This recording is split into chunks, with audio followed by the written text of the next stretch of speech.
And while this is good news, the pandemic and the suffering that comes along with it is far from over. In rural counties, the rate of death from COVID-19 outpaces urban counties and the state as a whole. Rural leaders tell KVUE's Mike Marute they're not surprised. Do you have enough water?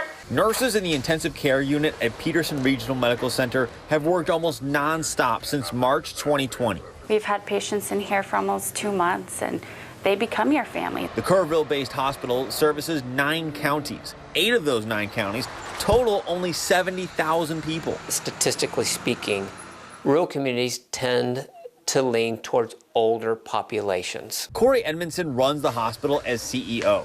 So many people needed care because of COVID, they nearly had to turn patients away. We were reaching that point. We just couldn't take any more. Rural counties have seen a higher percentage of people die of COVID-19 than urban counties.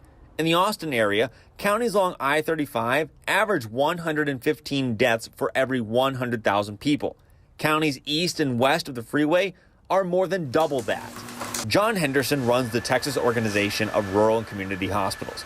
He says bringing those numbers down comes down to vaccines and trust. It needs to be someone in the community that they trust, that's willing to say, I did this to try to protect you. I'd like for you to do this to try to protect me.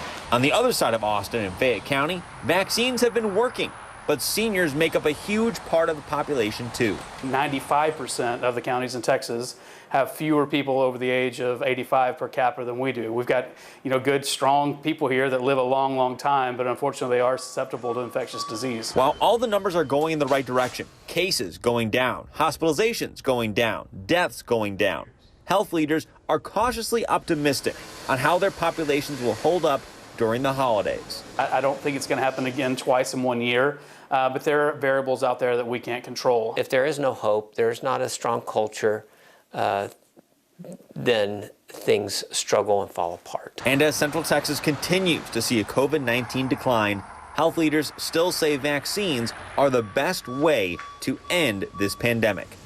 In Kerrville, I'm Mike Marute.